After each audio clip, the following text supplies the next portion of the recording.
And welcome to a new episode of The Simpsons Did It. I'm your host, Steven Skolansky.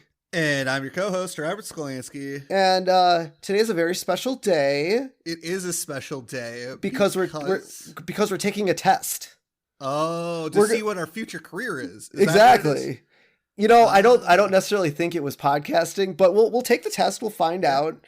But today is also another special day. It is another special day. Today is our 1-year anniversary of starting The Simpsons Did It.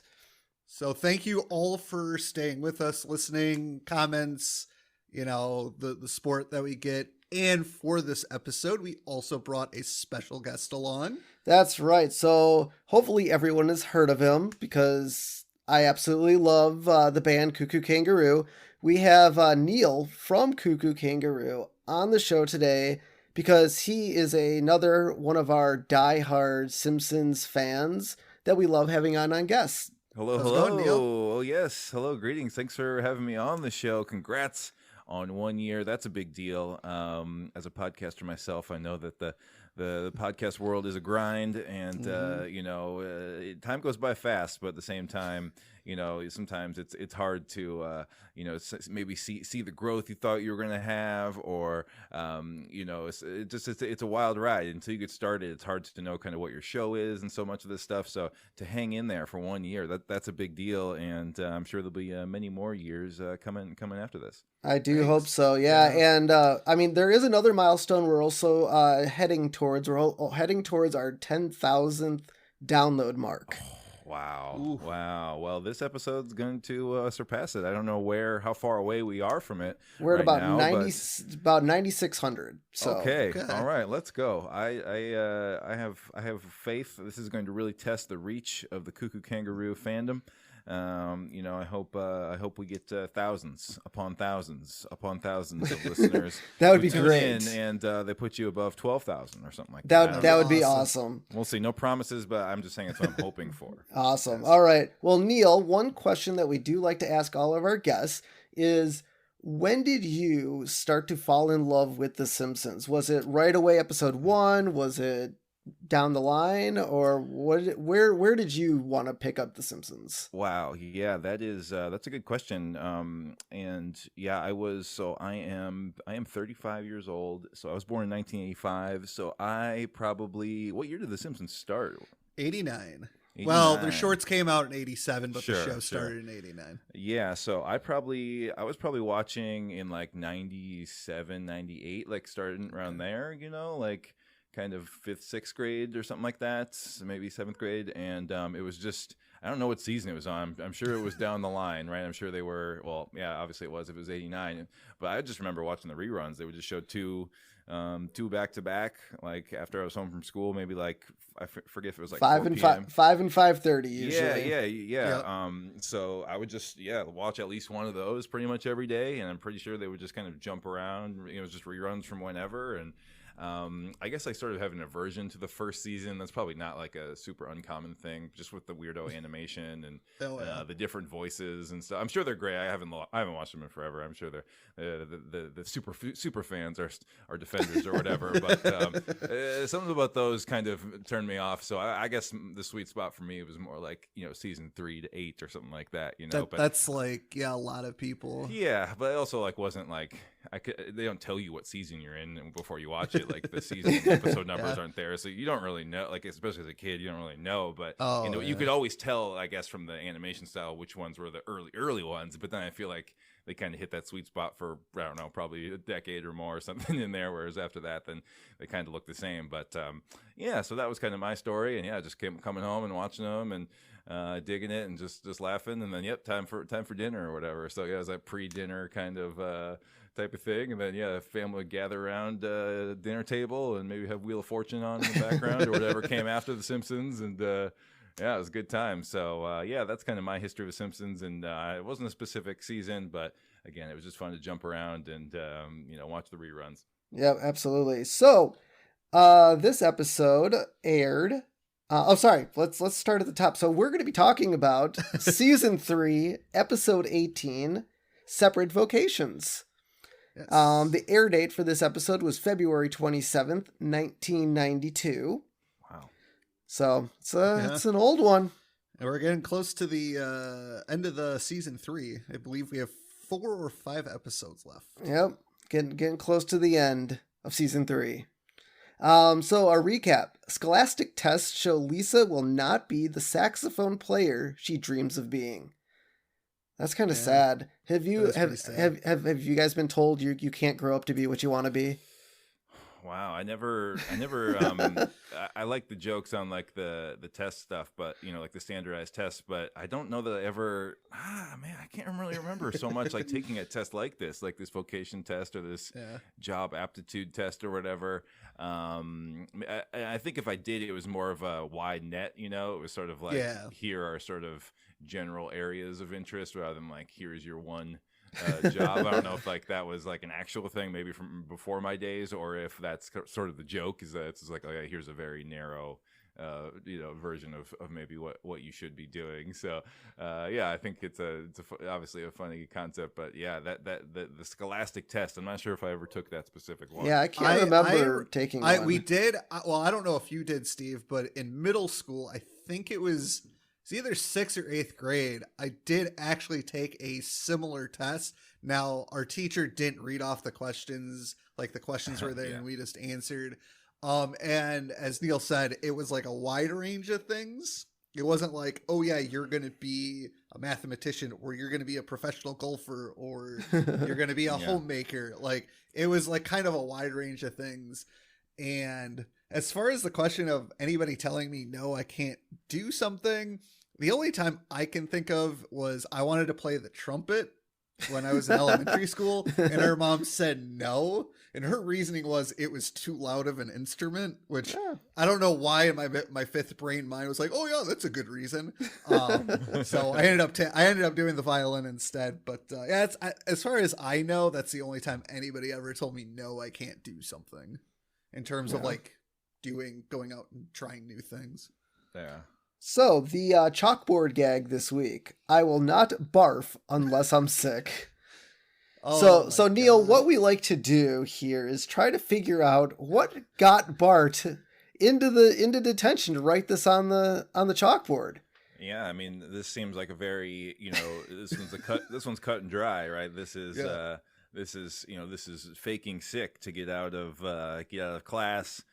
Maybe go home, one of those things, whether you're just bored or, you don't want to take the test or whatever, you don't want to run the mile. Maybe it was mile day, and it's like, oh man, I'm really out on this. I feel like I'm coming down with something. So I feel like that's what that is. But hey, with Bart, you just never know. Maybe it was just like some sort of, a prank. Prank. Yeah. Well, I feel like, cause he's like, the thing is he will not barf unless he's sick. So I'm wondering if like he put his finger down his throat to make himself barf.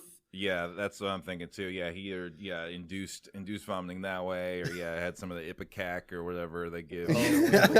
Whatever it is, just a little something, just to you just make a scene, basically. Right. Yeah, I'd hate to be the person that caught him doing it though. Oh. Man. All right, so one fun thing that we see through this opening sequence again, we open right on Bart at the chalkboard.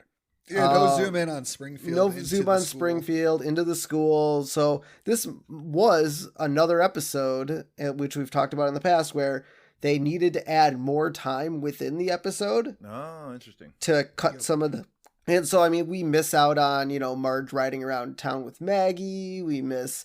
Bart riding his skateboard through town. We miss a lot of the... I think we still get the saxophone solo, though. Yep, we did get the saxophone solo. I mean, they got to have that. Lisa's, very, very enthusiastic about playing the sax, so we got to make sure she gets involved somehow.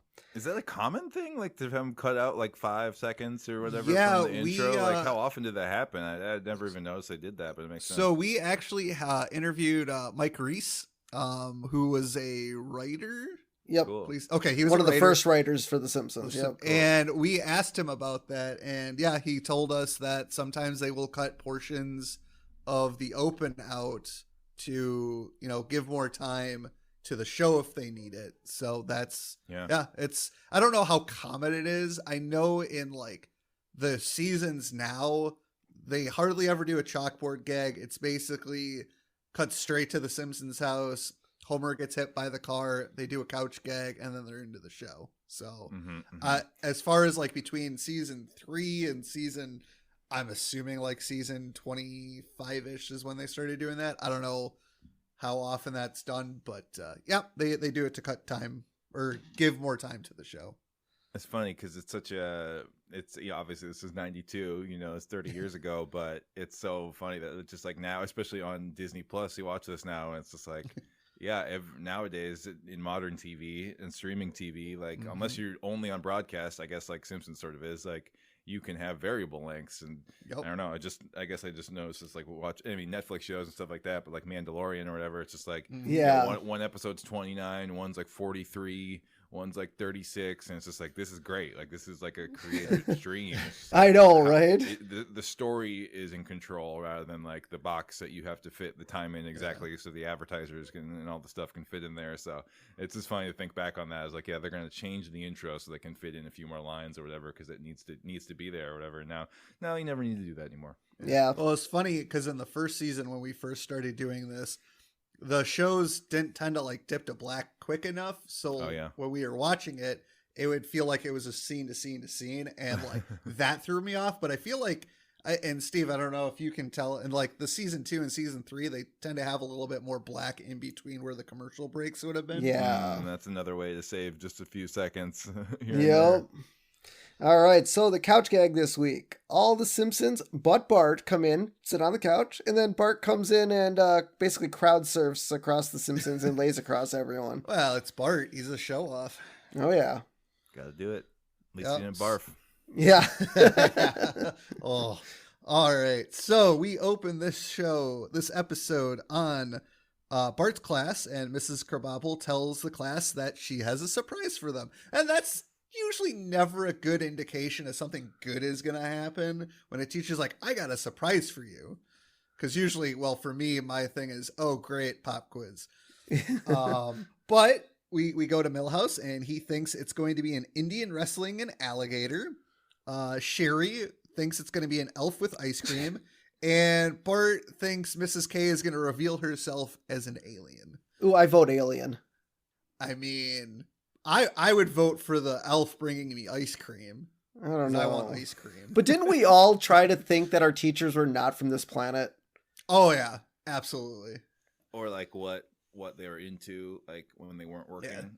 Yeah. What did they do? Like what were their like hobbies, or like what sort of TV shows they watch and stuff like that. Like maybe that was that was a thing. But it was always weird to see teachers out in the world. Because you just, like, as a kid, you just never thought of your teacher as a human being. Yeah. When I heard surprise for the class, I guess when I was a kid, I always hoped it was like a video. Like I thought. I was hoping Bill the next Nye? move was like roll in the video screen. Yeah, exactly. Some obviously education. I'm not saying like, hey, we're just gonna watch a movie. I mean, that's really rare. That's some end of the year stuff right there. But Bill Nye, give me some of that. Give me some educational VHS or something like that. So that's, I guess, what my mind would go to first. Okay. That's more wishful thinking, I guess. Yeah. So here comes the quiz. That's you're just you're feeling like, oh man, the worst is here. Yeah. So Mrs. Krabappel tells the kids that they're going to take a test, and then we get a pan down or pan up. I think the camera panned down. Down to Miss Hoover's class. Yep. Down to Mrs. Hoover's class. And this is kind of like one of the first times where we see, like, in between the floorboards, there's actually something happening. And we see a snake living in between the floorboards of the two classrooms. Yep. Willie let it get away. Willie's always letting pets of the school get away. Yeah. So we go to Mrs. Hoover's class, and Mrs. Hoover tells Lisa's class that they're going to take a test, and Lisa's happy because she's, very studious and likes to take tests. And the test they are going to take is called the Career Aptitude Normalizing Test, or CANT, which is an interesting acronym for this test. That's right. I mean, were they telling kids that what they can't do? Because I thought the whole point of the test was telling them what they are going to do or can do. I think that's the joke. Yeah. I think that's the joke. So we go back to Bart's class and we learn that her ex-husband is with her marriage counselor, and this is the quote that she has: "Some of you may discover a wonderful vocation you never even imagined. Others may find out life isn't fair. In spite of your masters from Bryn Mawr, you might end up a glorified babysitter to a bunch of dead-eyed fourth graders while your husband runs naked on a beach with your marriage counselor." I mean, I don't think Mrs. Krabappel or Miss Krabappel is bitter at all. Yeah, and I think this, obviously the whole series, anytime you're in the school, you're going to get, sort of like teacher jokes and stuff. But I feel like this episode's great. It's very heavy on the, sort of like the secret life of teachers. They're sort of like, they lose all the textbooks and all that stuff, and they're all, panicked and everything. And there's lots of normalizing teachers and sort of humanizing teachers and that kind of humor going on in here. And this is one of the first jokes of the show for that. Yeah. So Miss Krabappel reads off the first question of the test, and it is, what kind of animal would you be? A carpenter ant, a nurse shark, or a lawyer bird? And Bart chooses a lawyer bird. I'm going to also go with Bart. I want to be a lawyer bird. And only because of Always Sunny in Philadelphia and bird law. Gotcha. Okay. Bird law. Got to know my bird law. Dude, I hate to call out Simpsons predictions, but oh my God, that's awesome. I don't know if that's where Sunny in Philadelphia got it, but that just popped into my mind. So, lawyer bird. All right, what about you? What about you, Neil? What would you want to be? Yeah, I mean, I like obviously, lawyer bird does sound fun, but I'll stick with nurse shark. I'm a swimmer, I like being in the water. I swam in high school, so I'm good in the water. So I'll go nurse shark, and if that means I'm a nurse, well, you get to help some people out. So there you go, Steve. I mean, I was kind of thinking carpenter ant because those guys are pretty vicious. They'll tear you up if they get a hold of you. But obviously, I think they were going for being a house architect. Yes. But my kid chose nurse shark too because he's infatuated with sharks. Shark scream. Shark scream. All right. So then we go down to Hoover's class, and she asks, "Do you like the smell of gasoline, French fries, or bank customers?" And Lisa chooses bank customers. I'm not 100% sure, but to be fair, I'm a weird guy. I actually don't mind the smell of gasoline. So I'm going to go with gasoline on this. Wow. Yeah. I mean, I feel like as a kid, there was something about gasoline that I liked too, but nowadays I'm all out. I'm out on that. I literally own a push mower. I don't have much of a yard, so I just have like the push mower. I don't want to deal with gas. I don't want to deal with the fumes. So I'll stick with French fries. That's delicious to me. Yeah, I'm definitely in on French fries. But I'll tell you this, walking into a bank, the smell of banks, it just smells like money. It does. Yeah, but here's the thing. It's the question was bank customers. That's right. Yeah, okay. Smell the humans, and that's there's probably a mixed bag, right? Some good, some bad. But one thing about both Bart and Lisa, like I wrote that they chose C because I kind of paused on their test, and the bubble they chose was C. Now, on an animator's side, because I don't know if I'm sure there is, especially in the early seasons, that disconnect between the writing staff and the animators in Korea. Yeah. And so I wonder if the animators are like, okay, they're taking a standardized test. Let's just fill in bubbles. They didn't know exactly. Maybe they didn't know the questions or what the options were. And they just happened to fill those bubbles in.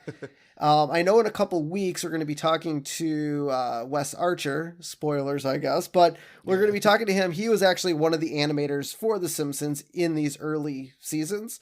So I think that's going to be a good question for him. Yeah. So then Miss Hoover goes, "All right, kids, that's the end of the test.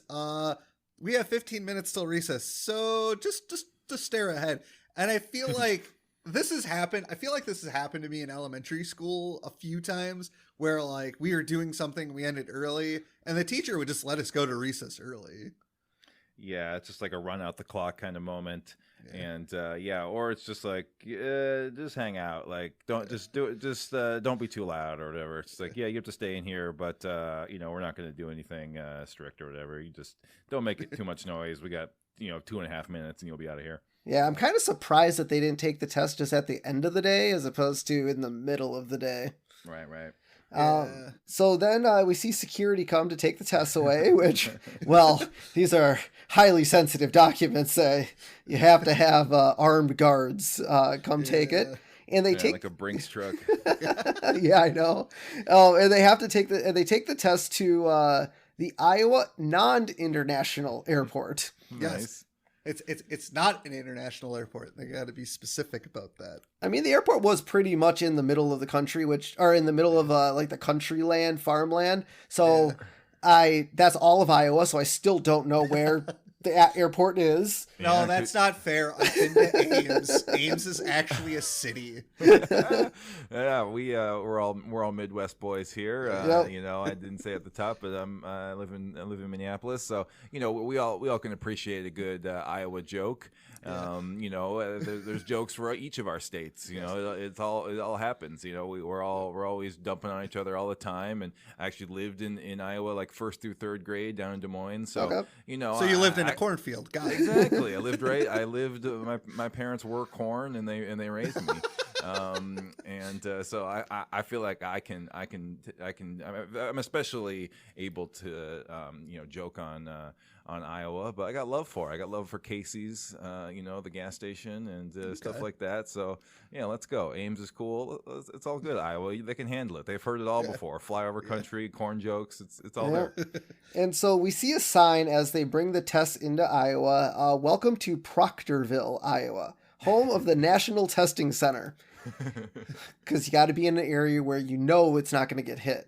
Right. Yes. And Proctor is like the name of like someone who gives a test. Like Yes. You proctor a test, so Proctorville is good. Yep, and now I did Google it. There is not a Proctorville in Iowa, but there is a Proctorville in Ohio. Okay. Interesting. I know. I was like, okay, did they take a real city name or did they make this name up? And I think they made it up because of the Proctor. I know, but to actually have one in exist, there wasn't multiples. Like Springfield, there are actually multiple Springfields throughout the United States. Yeah. So speaking of Springfield, so they drove this to Iowa. No, didn't they fly it? Because why else Oh, you're would right. they be They at went the to airport? Yeah. Never mind. Okay, they Doesn't flew. matter where they are, but yeah, they did that. The thing is, there's so many towns and cities. I bet you could just pull anything out and be like somethingville or whatever, and be like, "Yep, that actually exists." So it's probably a little bit of a coincidence, but yeah, there's probably a town name for just about everything these days. Yep, and so the National Testing Center is controlling your destiny since 1925. And so I didn't look into it. I kind of wanted to. I just didn't think about it at the time to look in when standardized testing really came into existence like this. I gotta feel like the 60s maybe. I know a lot of shows did stuff like this. I know like that 70s show had a joke like this, and a lot of other shows I've seen had these type of jokes, but I guess I don't know if it was an early on thing. Like, oh, let's, you know, I think like, I feel like in the 20s, 30s, stuff like that, it's like, okay, you're going to be a doctor, lawyer. I mean, jobs didn't seem as advanced back then. So I feel like whatever your father did, that's kind of what you would end up doing. Totally. Yeah. That's generally the thing. And yeah, there's even a joke later on when they're at the dinner table about this, right? Homer's very mad that nobody wants to follow in his footsteps. Yep. So I like how when Bart's test goes into the machine, it breaks it. So I want to know what he put on there that broke the machine. Everything. He just filled in. He's one of those kids that just fills in all the bubbles completely randomly. But we do later find out. He gets like a normal, he gets like a sort of standard occupation spit out of him. It wasn't just like. So maybe the machine just broke down itself. Maybe, but it is kind of random that it's Bart's test that goes in. Yeah. But the testing machine's name is Emma. It doesn't no acronym was ever given for it, but I'm gonna go with it is. But it's watched over by a rube in a wheelchair who pokes it with a broom when it breaks down. I mean, look, if it breaks down, the first thing you're gonna do is hit it, okay? And then you're gonna try to turn it off and then back on, because that's the typical engineering way. If something's broken, you turn it off and then you turn it back on. But first you gotta hit it with a stick. Yep, and then the front of the last thing about the computer is the front of the machine actually is configured to look like a face. Interesting. Yeah. Because, humans, like making their machines look like other humans. Yeah. It's friendly. Yep. And so we cut back to the counselor's office, and we saw this way back when Bart became a genius. Yes. Bart the Genius. There are pictures of Albert Einstein and Sigmund Freud behind the school counselor, and that hasn't changed. So Nope. A little bit of counselor continuity there. I like it. And so I was like, yeah, we're scientifically choosing everyone's career, and Janie is going to be an architect. Ralph is a salmon gutter. So like this cuts up salmon. Okay, because I just could not understand the counselor. I'm glad. I had to rewind it like 4 or 5 times to understand what he was saying. Because I just gave up. I'm like, okay, Ralph's something. I don't know what he is. But I could see Ralph being a salmon gutter. Yeah. If he can even get that right. As we see later on, he's eating paste. Yes. Milhouse, military strongman. Now, God, with how much Milhouse gets bullied, I just can't. Well, maybe he gets bullied to the point where he's like, okay, I'm going to go into the military and I'm going to buff up so nobody makes fun of me anymore. Maybe. Yeah, I could see it. I think I could see that being the turn sometime in his life. You know, it's sometimes that's how it goes. It's like, yeah, you get picked on, you're the scrawny kid until you're not. You know, until things turn around for you or whatever. So look at Steve Rogers, man. Oh wow, there you go. Exactly. So Martin got exactly what he wanted, to be a systems analyst. Of course. I like how he's kind of like Harry Potter, like Gryffindor, yes. or not Slytherin, and he gets exactly what he wants. And Lisa, oddly enough, homemaker. And I was gonna say, man, I bet every girl got that as the joke, but obviously Janie did not get that. So, and then Bart, police officer. So, question for you guys. If you weren't in your current line of work, what would you be doing instead? Or here, even we could do that, or even better, what as a 10-year-old or even Lisa 8-year-old, what did you want to be when you grew up? Oh, I like that question better. Wow. Neil, I'll let you go first. Well, yeah, I'm in a band for a living, but I went to school to sort of related. I went to school for music. I have a music industry degree.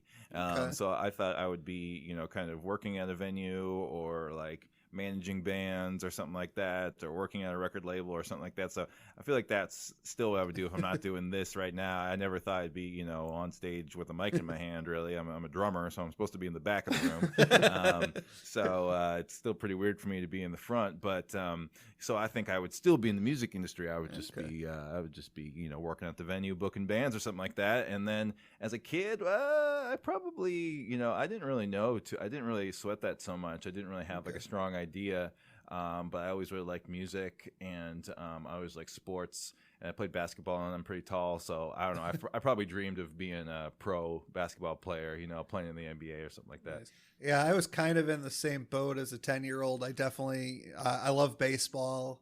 I played baseball for a little bit, so I feel like if I could have made it, I would have tried to make it as a professional baseball player as a 10-year-old. Now, as an adult, if I wasn't, I work at a TV station for any new listeners out there. Nice. If I didn't work in television, I think, I honestly don't know. I think I'd probably still be kind of working maybe in the same area. Part of me wishes I had gone into computer science and maybe be in IT, so maybe do something in IT.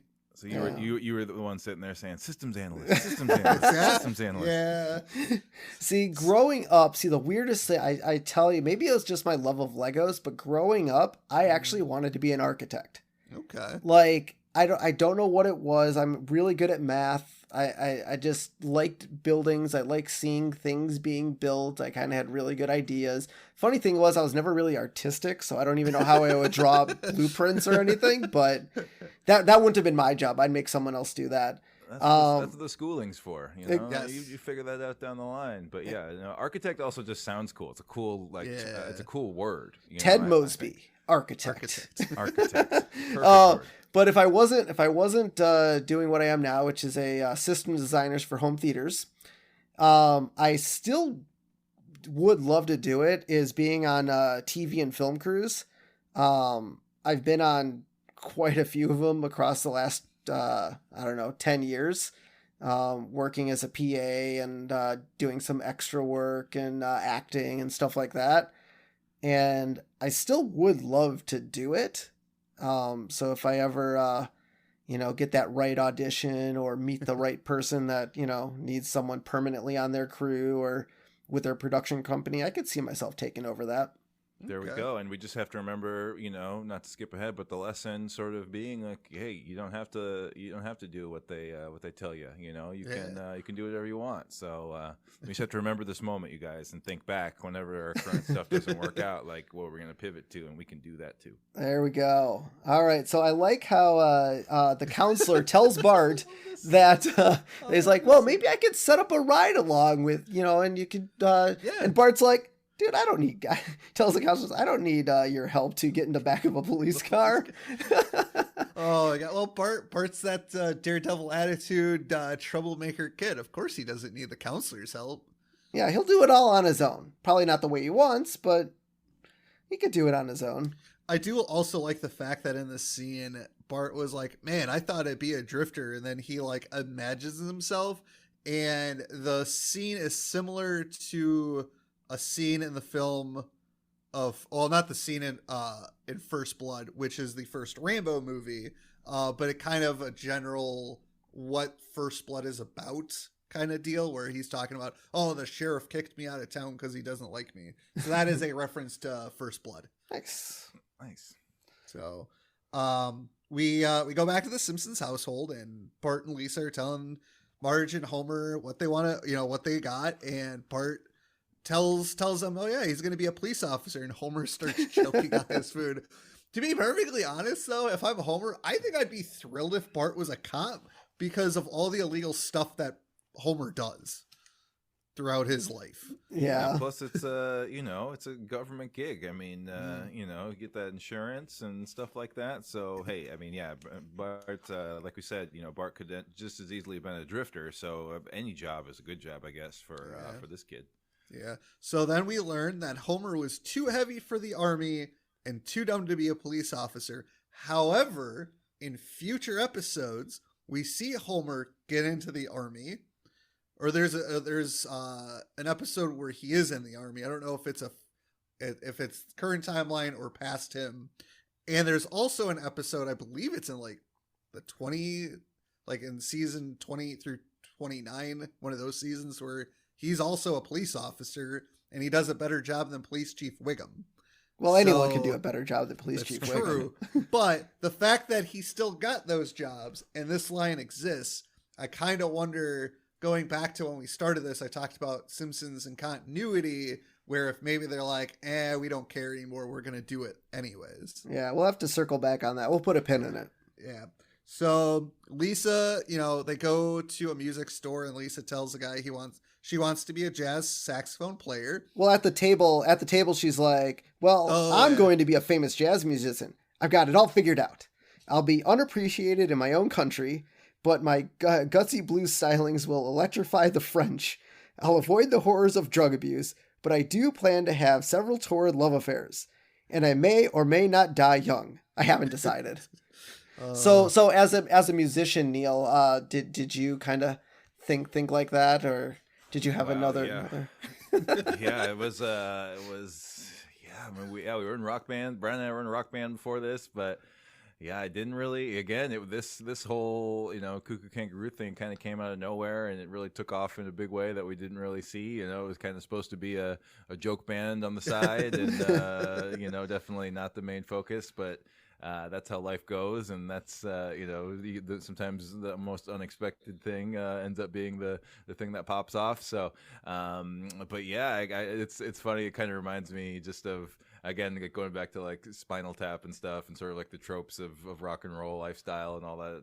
All those things. But yes, Lisa's very verbose for her age, obviously. It's very funny that she already has kind of those ideas in her head. She's wise beyond her years and knows more than a little kid should know about some of the dark side of being a musician or whatever. So that's pretty funny.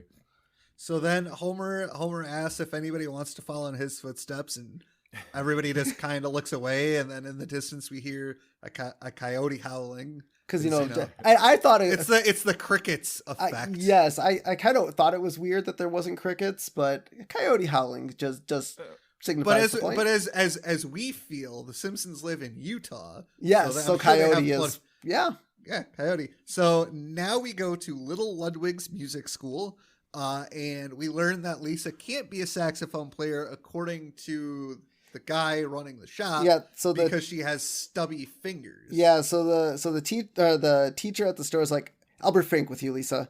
And when I say frank, I mean, devastating. You inherited a finger condition known as stubbiness. It usually comes from the father's side. And then we cut to Homer trying to hold a beer, which is weird because we see Homer hold beer all the time. But I guess we don't see him ever drop. I mean, granted, we don't see him drop it, but who knows, man? How many beers do you think he goes through? It's true. Well, he is also an alcoholic. Yeah.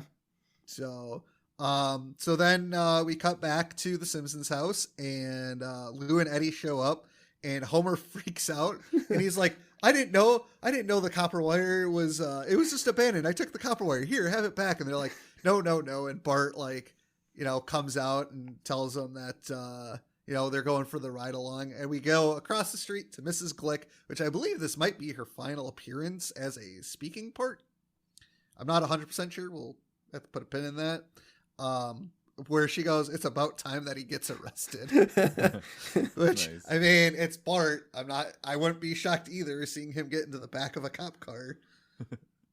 So then we get the ride along, and Bart asks Lou and Eddie what it's like to be a cops.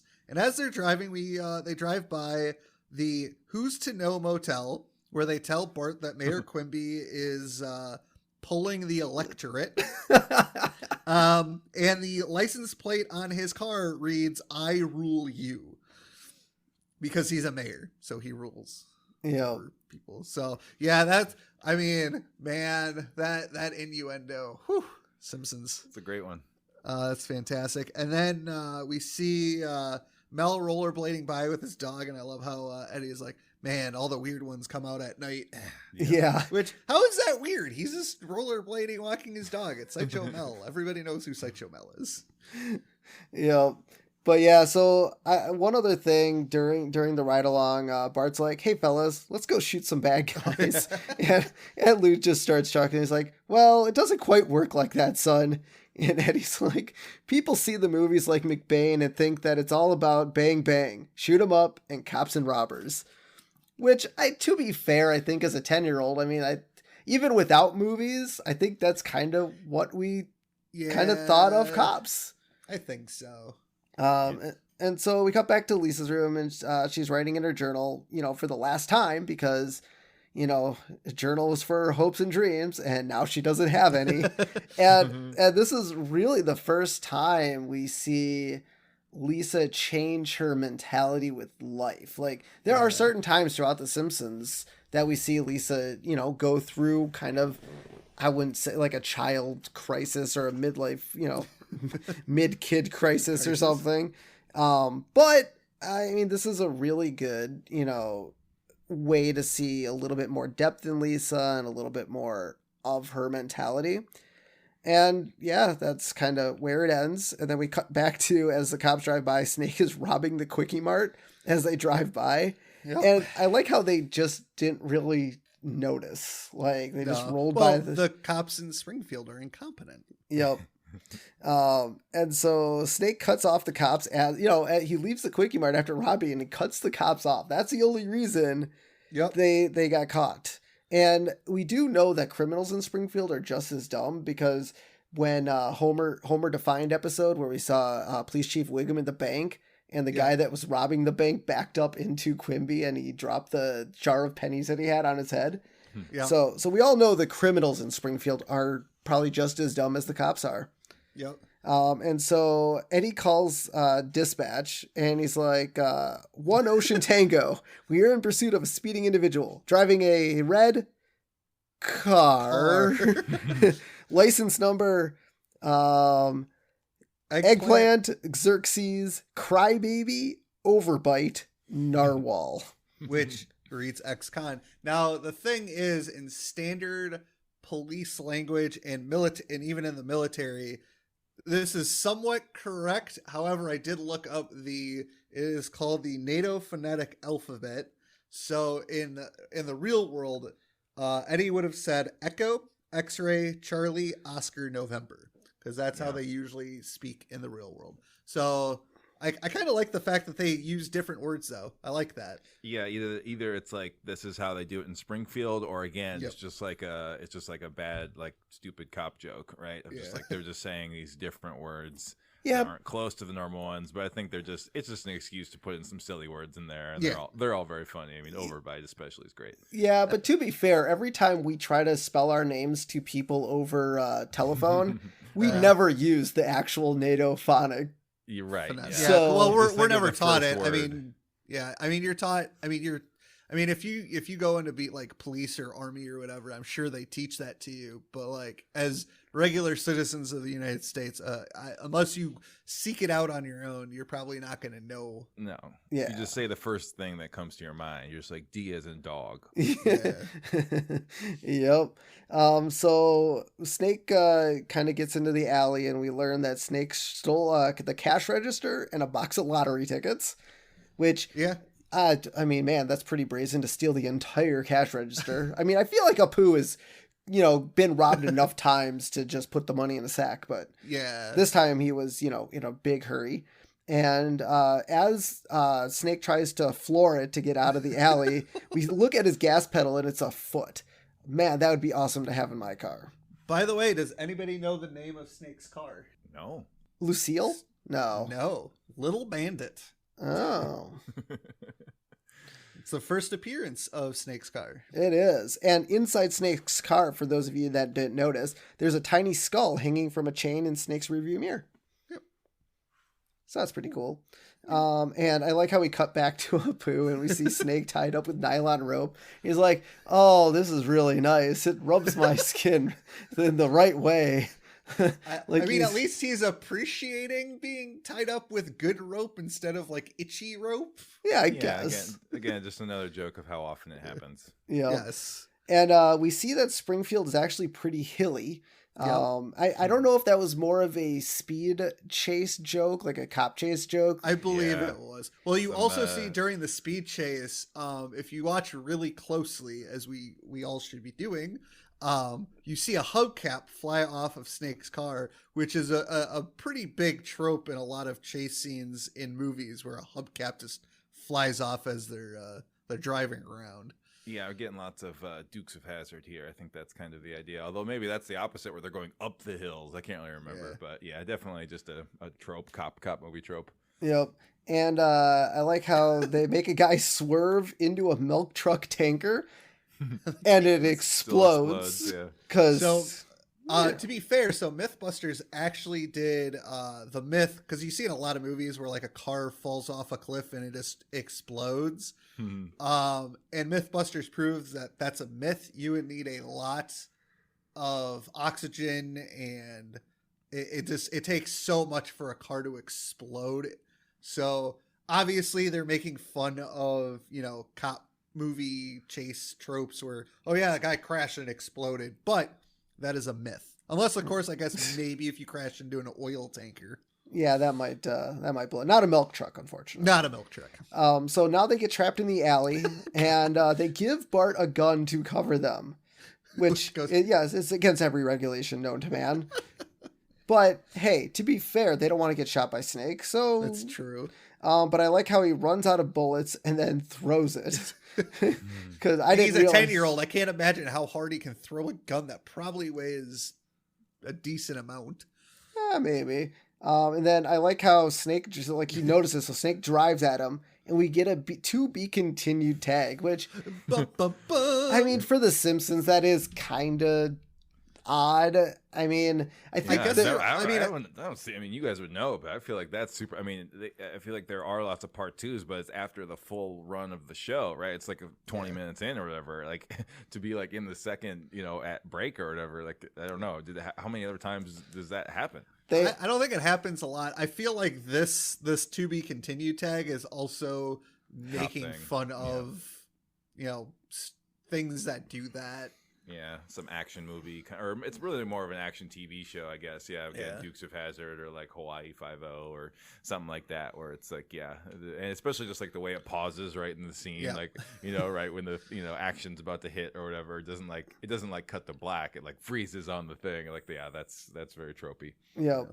So then we come back from our commercial break and we get Act 2. Death drives a stick.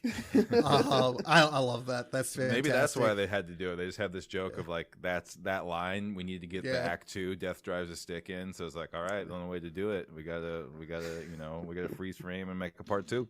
Yep. And then we see as where Bart is standing, Snake drives down the alley and it becomes narrow and narrower until it stops Snake's car from hitting Bart, and he kind of goes out the windshield, which I feel like Snake should probably be dead depending on how fast he was going. If he's going fast enough to crash through the windshield, I'm pretty sure he's seriously hurt. But I love the fact that Chief Wiggum goes, "You just bought yourself a lottery ticket to jail." And Eddie's like, "He's unconscious, sir." They can still hear it. Which, to be fair, people in comas can sometimes hear the outside world. Sure. So, I mean, if you're knocked unconscious, who knows? Maybe you could hear it. And then Wiggum, praises Bart for helping out, and he gets to be an honorary police officer through getting Eddie's badge. It's like, Eddie, give me your badge. Yep. So then we cut back to the Simpsons household. It's the next morning, and Lisa's all depressed. And Marge is like, "Oh, it's fun to be a homemaker. You can make silly things for breakfast." And she makes like a smiley face with eggs and bacon and all this. And I'd like to point out, this is kind of the arc in the episode where we see like Bart becoming a good kid and Lisa becoming a bad kid. Like this is kind of the nexus, which is, they've done this a few times throughout the Simpsons history where, Lisa becomes cooler than Bart and Bart becomes like a nerd kind of trope. So then Lisa goes, "Yeah, I bet Homer and Bart won't even notice it." And sure enough, Homer and Bart come in, they eat really fast and they miss, the meal, and Marge is disgruntled by it, which, to be fair, she should be. She probably slaved over a hot stove to make a breakfast and they're not appreciative of it. Yeah. So and Bart still kind of has her daughter, just like, her daughter just really pointed it out, right? Her daughter called it. That's the other disappointing part. Is like, "Oh yeah, you called this." So then we go up to Bart's. Actually, I think it was the playroom where Bart is fingerprinting Maggie, and he goes, "Okay." He goes, "All right, ma'am, you're free to go." And as she's crawling away, you just see the tiny little baby prints from the ink that he uses to fingerprint her, which I think that's great, because I don't know if you guys have been fingerprinted, but I have been fingerprinted, but not for anything illegal. I didn't do anything illegal. It was for Boy Scouts. Sure. It was for Boy Scouts. I believe you, as he said sarcastically. Yeah. So then we go downstairs and Marge is yelling at the dog, calling him a bad boy for eating a cake that she left out. And to be fair, if he had eaten the cake, he probably would have been in serious trouble, because obviously, as we all know, dogs shouldn't eat chocolate. And Bart comes down and busts Homer for eating the cake because he took pictures of Homer taking it. And somehow, some way in the photographs, there's a picture of him taking a picture of his butt. Well, yeah, it's Bart. Of course he's gonna. Well, he's Xeroxed his own butt before. I love how he's like, "I don't know how that got in there." But you know what's funny? We all know that Bart is a good photographer, though, and I bet you he still has his spy camera. Oh yeah. I bet that's what he was using. Probably.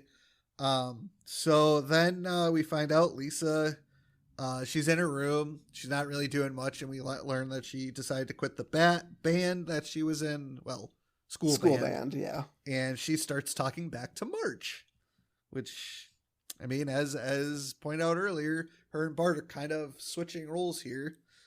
And so Marge is like, "Well, you can be anything." She was like, Marge tells Lisa a story about how she wanted to be an astronaut on the moon and how there's going to be cities on the moon. And Marge is like, "Well, I was right about female astronauts, just not cities on the moon," which Marge is right. There are female astronauts. Yeah, too bad Marge didn't fulfill her dream of being an astronaut. Homer fulfilled her dream. Yeah. Well, don't forget, Marge is afraid of flying anyways. Yeah, but we don't know that yet. That is true. So so I guess Neil, did your mom do what she wanted to do? Yeah, I mean that's a good question. I mean, I think I don't, she's never really told me like if she's had like a bigger, sort of idea. I guess it was always, again, I think like it is. I feel like this joke. I mean, it's 92, so I think it is again like a lot of Simpsons things, like very forward thinking, kind of very subversive for the time, of sort of like making a joke of just like making a homemaker or whatever is like what girls get assigned or whatever, and and that's kind of the thing here. It's not enough for Lisa, but Marge loves it or whatever, and so I think that was like common of a lot of like parents at the time and stuff like that. Of like, it's just like that was cool and still is. Like, don't get me wrong. Like, I'm not saying like that's lame if that's all you do or whatever. Like, having kids and raising a family is obviously great, but if you have other dreams, the idea is like you can do more than that if you want to. So but I think of my mom as she just sort of bounced back and forth between working and not, based on like what the family needed or based on like what the kids needed, or that kind of thing. So I think she's always been happy, but I don't know that she ever really, had a bigger thing. Maybe this is making me think I should ask that question. Here we go. I'd be like, Mom, I was on the Simpsons podcast. I know you didn't love when I watched The Simpsons when I was a kid, but guess what? It's got me thinking deeper. The nice gentleman who hosted it asked me a question that made me think about you. So she would love that. So I'll have to get back to you on that one specifically. So perfect. Well, I mean, I know for our mom, because I've talked to her about this on numerous occasions, that she wanted to be a nurse. However, she couldn't handle the sight of lots of blood, so she didn't become a nurse because of that. I don't know what her other hopes and dreams were, but she taught for about 15 years and she enjoyed that. So nice. Not like Miss Krabappel, I'll tell you that much. Not like Miss Krabappel. She's upset. Yep. And so we cut back to the school, and this is our first instance, and I have to imagine like the only one until we actually get this was probably season 15 or 16 when we get the con artist that paints the mural, but we learn that the school mascot is a puma, and their like slogan is Puma Pride. And it's so weird to think about because I haven't seen this particular episode in forever. I literally almost forgot about it.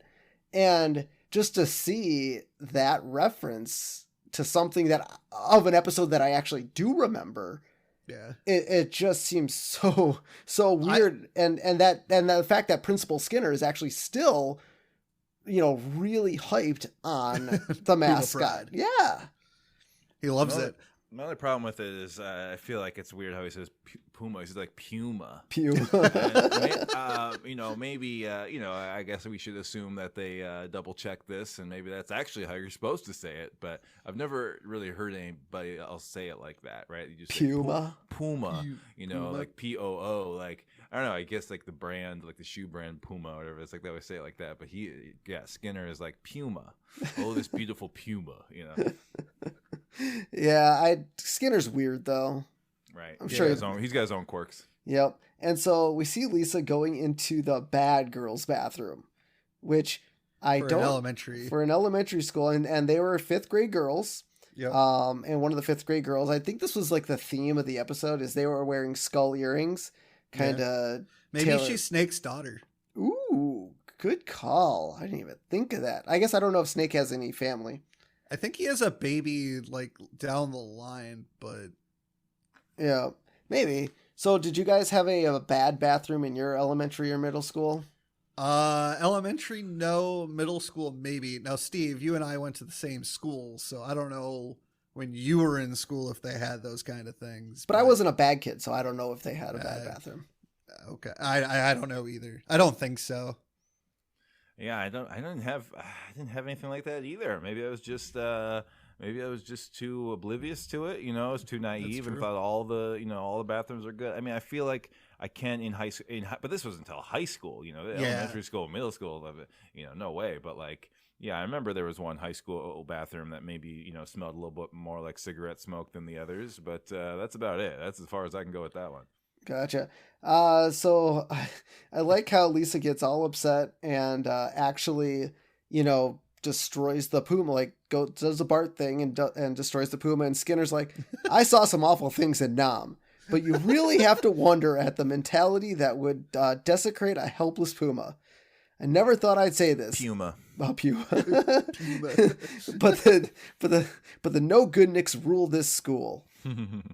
And to be fair, Principal Skinner is, I would sort of say, a horrible principal, and literally has no control over the students that are in it. I mean, there's bullying, there's poor test scores, the teachers just don't want to, teach, or I guess maybe they try to teach and then have he's barely holding things together over there.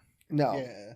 Not at all. And so he's like, he kind of wants a half day. Like, he's so sad that he wants to take a half day for the puma. And so Bart, on his cop trip, has Willie arrested for burning leaves in the schoolyard, which, I mean, to be fair, that is a fire hazard. You probably shouldn't be burning leaves on school property, just on the lawn.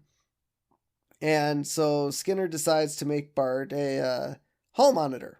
Mm-hmm. And so Bart's like, it's quite simple, really. I observed our friend groundskeeper Willie burning leaves with a blatant disregard for our clean air laws. Which, man, it's funny. Bart knows clean air laws, but sure. And this is in the town with its own tire fire. Yeah, and a nuclear power plant. So come on, I guess that's why you need the laws. You got to turn this place around. Yep. And Skinner's like, Bart Simpson on the side of law and order. Has the world gone tipsy turvy? And Bart's like, that's right, man. I got my first taste of authority and I liked it. That's not surprising. I feel like Bart definitely has characteristics of a future dictator. Yeah. I mean, he is. I mean, it's funny. Not until really, a little bit later on where he becomes more of a bully, but, of an authority figure, he kind of, does have some mentality of that, I think. I think that's an interesting maybe commonality of other people who maybe become police again, kind of talking about the type of people who maybe become cops or whatever. Maybe they were, I don't know, they like being in charge. They kind of maybe too much like being in charge. They take it too far because I'm the big guy, tough guy with the badge and all that stuff, right? So I feel like in some ways that is maybe sort of a look into sort of the mindset of someone who goes into this kind of work is someone who really likes running the show and is has authority issues. They have to be in charge and that kind of stuff. And so I think that's kind of probably a common sentiment. Yeah. And so Bart decides to make, or Skinner decides to make Bart the hall monitor because, hey, and Bart's kind of like, he's kind of weary at first. Like, he's like, well, I got to rat on, sash. But you get a sash. He doesn't want to rat on his friends, but you get a sash, so why not? And so we kind of see, Bart daydreaming. He's like, he's on the stand, the blue, like, anonymous face. Out. Yep. And we hear a witness voice altered to sound like Steve Allen. So funny. And it actually is Steve Allen guest starring. Gosh, I love this. It's just like such a different voice, such a funny, like very professional voiceover style, clean voice.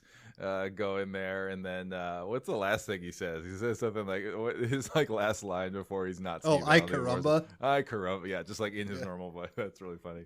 Yep. Yeah, that was a great cameo for Steve Allen. Yeah. And so now we kind of get Bart, walking around the school, being the hall monitor. He's like, Bart asks Jimbo if he's keeping his nose clean. Bart monitors the water fountain outside on the school ground. Keep her moving. Or Bubbler to make people angry. Yes. Bubbler is the brand. Water fountain is the thing. Yes. Now I know. So Homer and Marge discuss the kids in bed. And he's always like, Bart, Bart wants to be a cop. Lisa is like, and Homer completely forgets about Maggie. Yep. They're just, he completely doesn't realize he has 3 kids. And actually, funny enough, I don't know if either of you have seen the episode that just aired this past Sunday. Nope. But they do make that joke again. Like, Homer completely forgetting that Maggie exists. Interesting. So it's kind of a I would have to say a reoccurring issue for Homer throughout. Well, as we learned later on in life, he has a crayon shoved up his brain. Yeah, so that that might cause some of it. So we cut back to the school, and Miss Hoover, she's telling people how to put glue and glitter on their pieces of paper. We cut to Ralph, and he's eating paste. And I think this is one of a few times where he actually cut to Ralph eating the paste. I think he does it like 3 or 4 times throughout the series. I mean, he's a paste eater. He is. And I think his lines are funnier than his actions sometimes. But to be fair, which one of us has never actually at least tasted glue at least once? You got to find out. You got to know what the fuss is all about. Exactly. And it's non-toxic, so it's okay. Oh, it's okay. What about a glue stick that looks like a what were those things? Push pops? Oh, the push pops. The purple glue, the purple stick glue that looks like a push pop. Maybe they should stop making that mistake, but I'm sure it's happened. Yes. They should make well, it's kind of like the markers that smell like things. They got to stop making kids. They got to stop making kids things, because they're just going to try and taste them or eat them because they smell good or look like... smell edible. They smell like food, Yeah. So maybe Ralph is in the clear on this one. Yeah. And so, Miss Hoover tries to tell Lisa that she needs to use more, she's not putting enough sprinkles on her paste. And Lisa tells Miss Hoover to shove it. Mm. Have you guys ever told a teacher to shove it? No. I can't. I don't think so. I did get sent to the principal's office once in high school for telling another kid to F off, and my teacher did not like that. But unfortunately, I didn't get to tell the teacher to F off. But that's probably a good thing. Yeah, probably. And so we cut to Lisa back in the bathroom with the girls, and well, you missed her going to Skinner's office. Oh, right. Sorry, my bad. Yeah. So she tells Lisa to go to Skinner's office, and we actually get a movie moment here. So when Principal Skinner asks Lisa what she is rebelling against, she answers, "What do you got?" As Marlon Brando did in The Wild One. Never saw it. All right. I've never seen it. Have you seen it, Neil? No, I didn't. No. This reference flew right over my head. Okay. The funny thing that we like to mention is the Simpsons writers are definitely from an older time. Right. And so they love these older references. Apparently she had a toothpick in her mouth, and that was the same thing as Marlon Brando did in the movie. She had a toothpick. I feel like Marlon Brando has a toothpick in his mouth in like almost every movie he did. Maybe it's just part of his mouth. Maybe. And so we get to Lisa going into the bathroom, and the tough 5th graders are back in there, and they're smoking Laramie Jr. cigarettes. I mean, they got to be made for kids. Well, yeah, this is in an era where kids are definitely smoking cigarettes a lot. I thought it was, I was thinking back to the music school, and it's Little Ludwig's. It's not Ludwig Jr. or whatever. So I thought there's maybe 2 junior jokes, but only one. No, only one. But I like how they offer Lisa a cigarette. She's like, well, I'm just going to go smoke it in class. And the girls look at her all like, whoa, I didn't even think of doing that. Wow, you're more hardcore than we are. Yeah. Which is kind of crazy for Lisa, man. I would have continued that. Yeah, this is a trip. Yep. And so this is probably one of my favorite scenes in the entire episode. So that Bart gets to go into the seized property room at the school, which they made it look like a police evidence locker.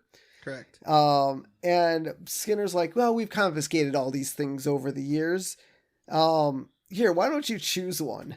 And Bart decides to choose the crossbow. So I actually was curious about this scene because obviously I think at one point we've all had something at least confiscated from a teacher. By law, they are not allowed to confiscate items and keep them unless they are drug or weapon related. Otherwise, it is theft. And it is against the law and your constitutional rights.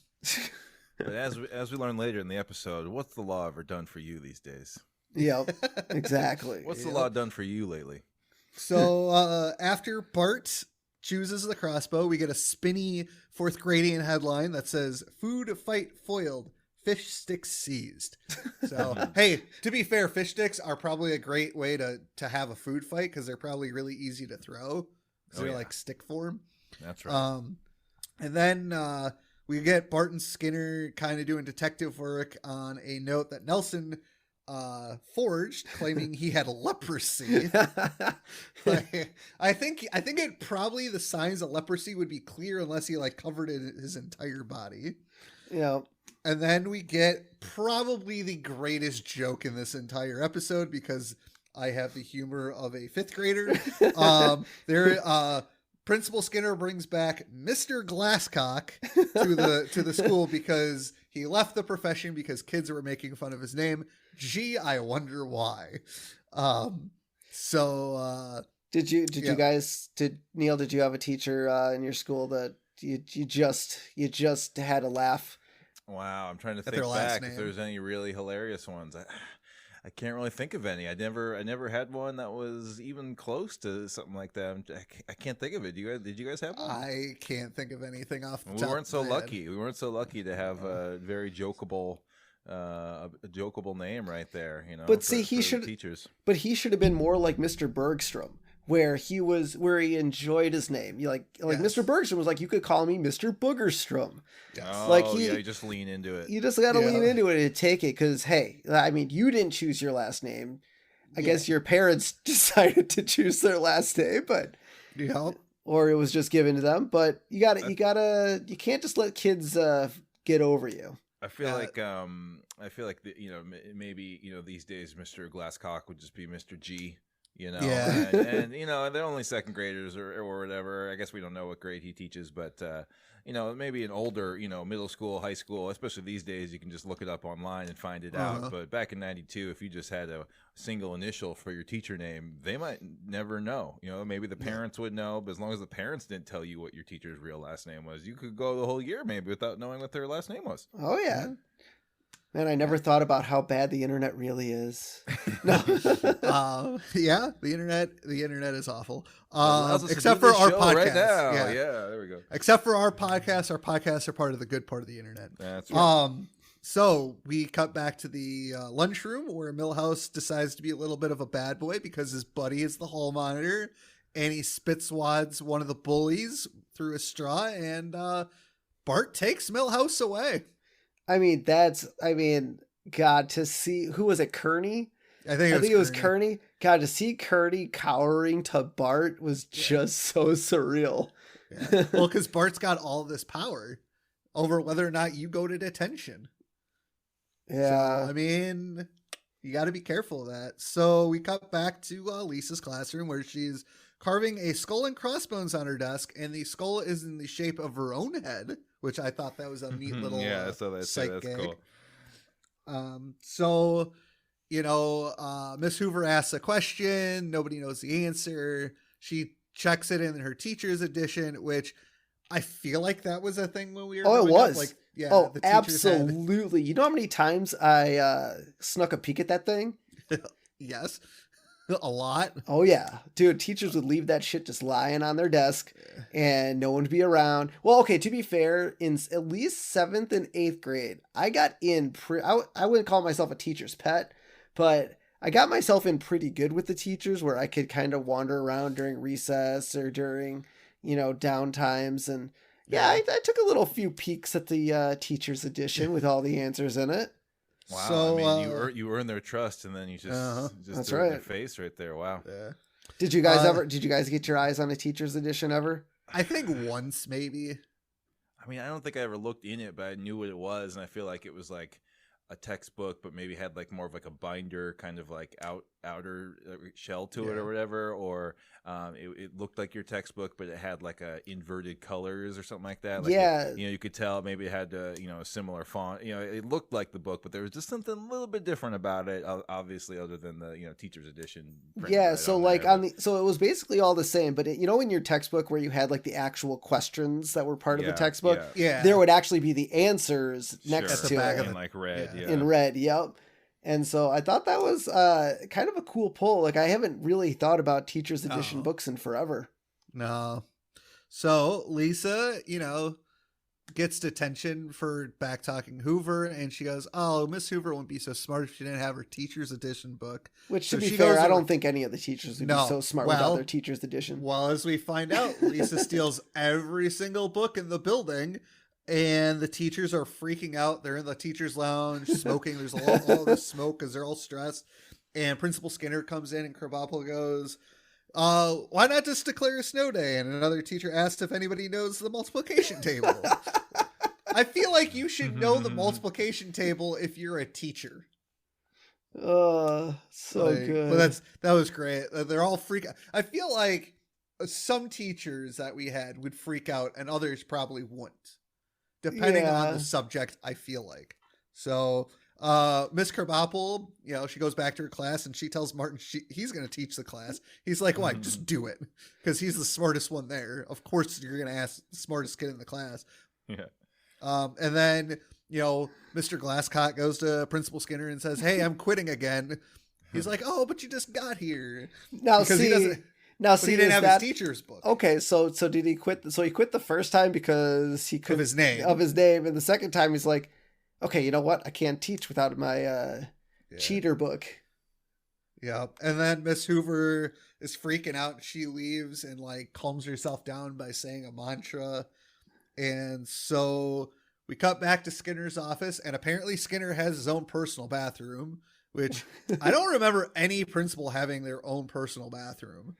No, I think this might have been just for this episode, but we'll put a pin in it. We'll come back, and the next time we see Skinner's office and see if we see that same door kind of opposite his desk. Well, I feel like in the episode where Homer sets up Skinner with one of Marge's sisters, I think it was Patty. Yeah. You see Bart sitting behind Homer. Yeah. But I don't remember if there was a door there or not. Next to it, yeah. Yeah. So Bart comes out. Bart uses the personal bathroom, and we cut away. Skinner's telling Bart about the teacher's editions, and the cops are looking for him. And the cops are using police dogs to search for the books, and they end up at the old Springfield Library because guess what? That's where books are, in the library. That was great. I do love the fact then Wiggum's like, "All right, bust down the doors." And they use a tank to break into the library. And I feel like it's the middle of the day. I'm assuming the library is open. You could have just, walked in. Yeah. But then they wouldn't have been able to use the tank that the Springfield Police Department apparently has. Yeah, and they need excuses to use their technology. You're not wrong. So then they do the animation with the Batman thing where it goes doo-doo-doo-doo, and you see Bart's face instead to cut back to the school. Yeah, that was pretty sweet. I do like anything comic book related in episodes, and that hit home. That was pretty fun. Yep. And so we see Bart and Skinner start searching lockers. And have you guys ever had your lockers searched? I hope not. Not that I know. Yeah, I don't think I ever did anything wrong enough to get my lockers searched. I don't know. I was a good boy. I didn't do any of that stuff. Yeah. Well, to be fair, they can't search your locker without proper cause. Now, obviously, in this case, things got stolen. But if they just the police came in or teachers all right, we're gonna look through your lockers. Actually, I'm sorry, I reverse that. They can do that if it's school property. But if you had your own personal locker built in the school, they can't search it without probable cause because it is your private property. I don't know who has their own lockers at school, Robert, but rich kids. Apparently. Always rich kids. Uh-huh. So the first locker that Bart opens up has a ton of cash in it. And he just leaves it. Bart's a goody two-shoes now. He wouldn't steal that money. But I kind of want to know whose locker that is, though. I'm going to go with Nelson. Nelson or one of the bullies. Nelson or one of the bullies. Maybe. Or maybe a teacher is stashing cash. Oh yeah. Because they're all rich. All these teachers are rich. But I do like that. So when they search the lockers, we have the theme from Beverly Hills Cop playing. Awesome callback to a movie that we actually know. Yes. So I have actually seen Beverly Hills Cops. Probably that probably came out in '88 or something like that. So it was kind of a modernish movie for the time. Yep. And so once again, animation and animators, either cheating, doing multiple of the same animation, or don't know if it was intentional, but we see Bart. So not Skinner doesn't, but Bart. No, Skinner does do it. Does he do it too? Okay. Yeah. So they open the same locker more than once.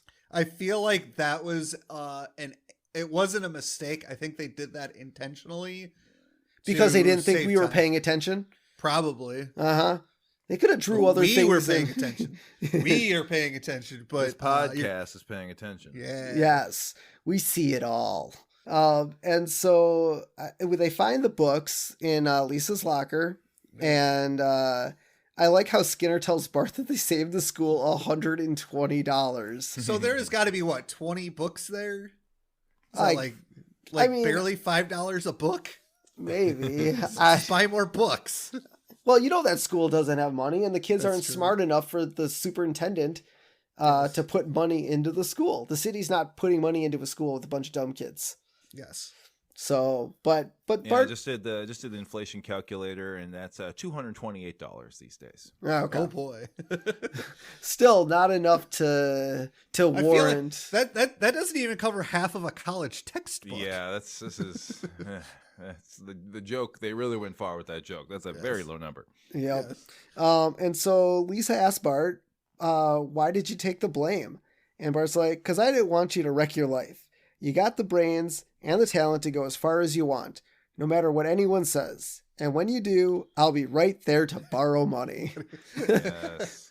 It's just fantastic. a perfect, heartwarming, kind of finish to this one, right? That's But as we see, Bart loves Lisa. Like, he's gonna be there for her. He's her big brother. No matter how much he's a bad boy, yeah, he'll always be the bigger man, I guess, and come back to her, because obviously we learned she'll probably become president of the United States, or something to mooch off of. Yeah, and this is this is also, again, this sets everything back to normal, right? This whole episode, as Skinner calls it, topsy-turvy, or whatever he says. Yep. And this is when things flip back. Bart gets in trouble, takes the blame, takes the fall, and Lisa is saved from the life of crime or whatever, and all is right in the world. Nature is healing, as the meme says. Yep. And so I like how Bart is sitting in the Principal Skinner's office, and it's like, okay, Bart, we're gonna get like 200 days of detention, and Bart's like 300, and Skinner's like 400. 400. Oh, I could do that in my sleep. And so then Bart's like 600 days of detention. Plus, I will not expose the ignorance of the faculty repeatedly on the chalkboard. Yeah, I did do the math. So from the time this episode aired, which was February 27th, 1992, if he did 600 straight days of detention, which would include summer school, his detention would not end until mid to late October of 1993. The reason I say mid to late is because I saw a number somewhere that said like the 19th. I came up with like late October, so that's why I did the range.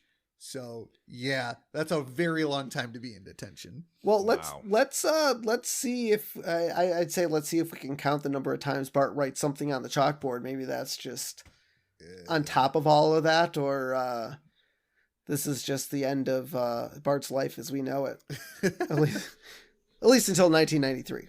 Yeah, and as we see, as Bart is writing on the blackboard, Lisa has gone back to playing the saxophone. Yeah, so that's nice, and she's comforting Bart while he's writing on the chalkboard just outside the window. So, as always, as we like to do at the end of our podcast, we like to do our final thoughts, what we liked, what we maybe didn't like, and we grade it. And for any new listeners out there, we have a 1 to 5 and Neil. scale. And I don't know, Neil, have you listened to an episode yet? No, I'm sorry about that. No, okay. I'm going to. So you're also a new listener as well as a guest. Okay, so that's 1 through awesome. 5. So 1 through 5, 1 being a doe, which is the lowest, meaning you absolutely did not like this episode. Yes. 2 is eat my shorts. 3 is don't have a cow man. 4 is sprinkles. And 5 is everything's coming up Millhouse. So, Niels, you are a guest. I will let you go first. Wow, What'd you think? I really like this one, but I think I'll stick with the "Don't Have a Cow." That's the 3, Okay. right? Yep. Just because, listen, you guys know this. Anyone who's listening to this show right now, obviously a big Simpsons fan. There's dozens, maybe hundreds of truly great ones, and you gotta leave room right at the top. You know what I mean? Especially coming on this show my first time or whatever. Like I don't want to shoot too high here. I'm always worried about leaving myself room at the top there for a little bit of breathing room, because I'm sure while this is a very good episode, I'm sure there's some really really great ones. So I'm gonna reserve the 4s and the 5s for some of those. But this was no slouch at all. I love all the teacher humor and the school humor, and again, also tips. We say topsy turvy stuff. Those are always fun. Like you said, there's a couple of them where this kind of stuff happens, either to Bart or Lisa or both of them. That's always really fun. And yeah, we got a lot of good stuff in here. And I like the overall kind of follow your dreams kind of message type of thing here about it doesn't matter what you get on a test or what other people tell you, like overall, like, hey, you can do whatever you want, whatever you want to do in your life. That's something you should go after. So I dig kind of the overall message here as well, which is nice. Cool. All right, Steve. All right, so so kind of like what I mentioned, kind of middle of the episode is like. I kind of forgot about this episode. It's definitely not one that you see every day. Even during reruns, I kind of gauge a lot of my favorite episodes based on what I put on VHS as a kid, and I couldn't find this episode on my sets of VHS tapes when I taped them right off of live TV. So it's obviously one, even as a kid, I didn't necessarily think about, but after rewatching, I'm kind of with Neil on it. I'm kind of at a 3. Don't Have a Cow, man. It's just to me, even after watching it, it's a great episode to kind of see Bart and Lisa episode and their life, because up until now we very rarely have a Lisa Bart centric episode, and it's kind of fun to see, oh, this is what their life is like in school. This is kind of what goes on. But I mean, to be fair, I mean, it seems like a one-off. It doesn't seem like there's going to be much continuation after everything we've learned in this episode, except maybe Puma Pride. They bring that eventually. Puma. But yeah, Bart being kind of the good boy, for once, and Lisa kind of showing her other side, being a emo chick, even though she's only 8, and talking back to teachers and going to the principal's office. But yeah, I mean, there are definitely some funny points in here. Anytime that you can make fun of Iowa, let's do it. But yeah, I'm gonna go with 3. Don't Have a Cow, man. I enjoy the episode for what it is, as you've mentioned, as a one-off kind of thing. The jokes are there, but for me, the plot is really just, maybe I'm so used to seeing Bart as the bad boy and Lisa's the good Samaritan. And there's not a lot of Homer. There's not a lot of Marge. There's not a lot of Maggie. It's just, as we've said, it's Bart and Lisa centric. It's good. The jokes are there. There's some good things about it.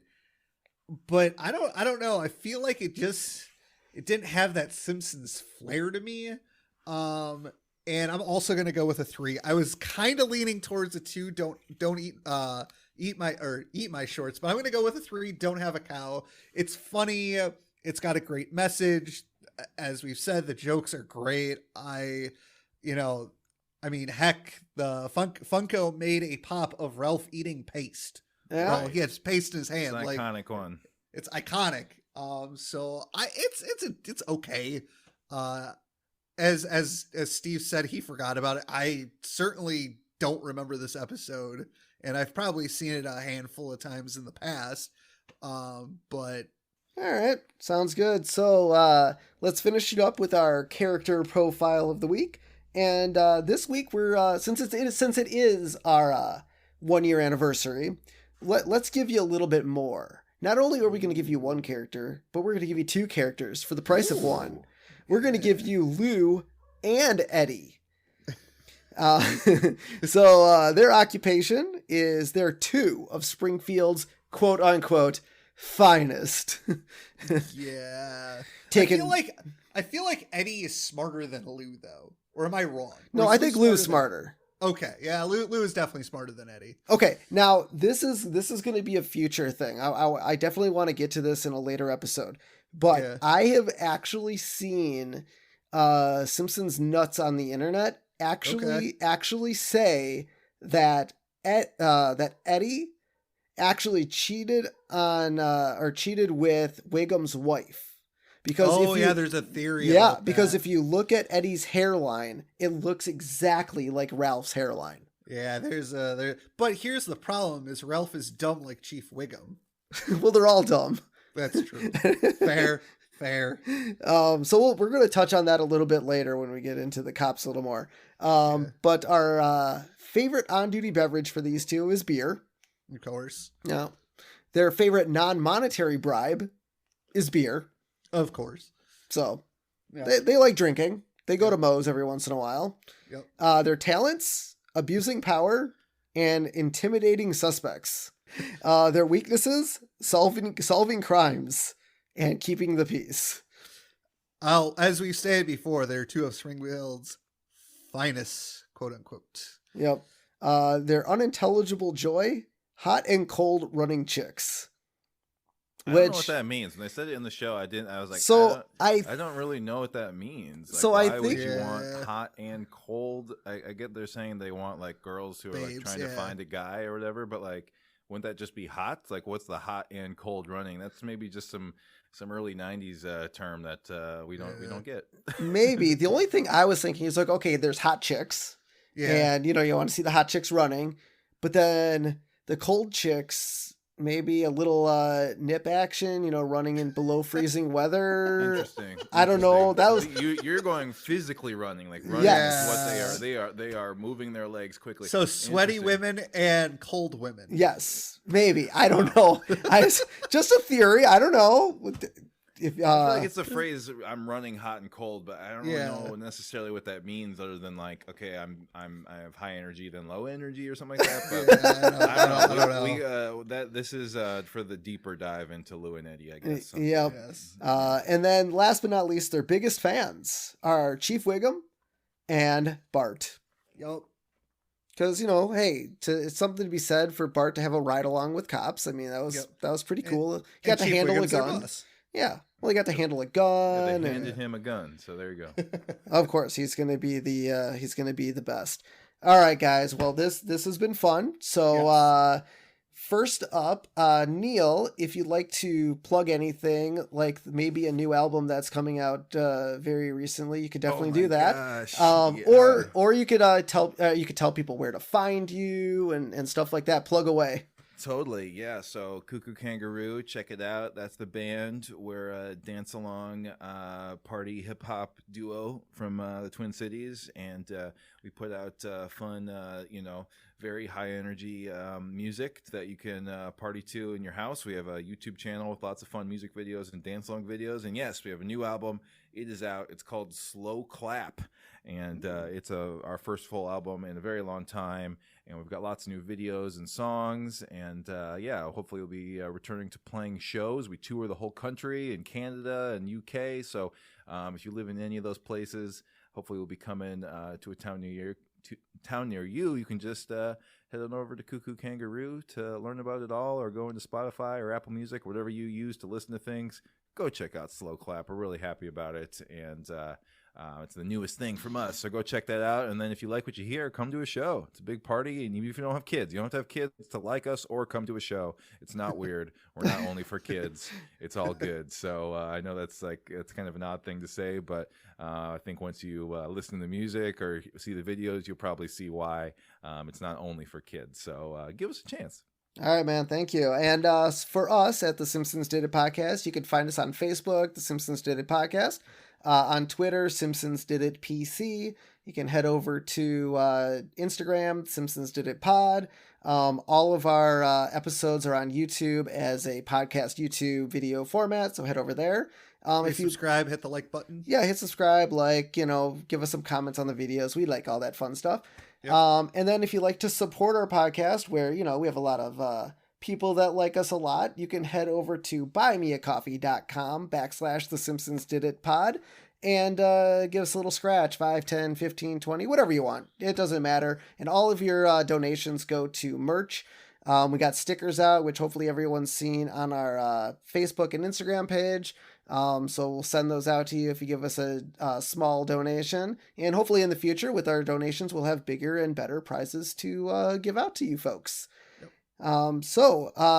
Thanks again for being with us for 1 year. It's been amazing. And we've gotten, 1 year, we got through just under 3 full seasons. So yeah. Granted, the first season was only 13 episodes. So if they had done a normal season, we'd only be at the very beginning of season 3. But yeah, so probably about 2 to 2.5 seasons a year. So once again, thanks everyone for being with us for our first year and hopefully for many years to come. So until next time, I'm Steven Skolansky. And I'm Robert Skolansky. And this has been The Simpsons Did It. Shh.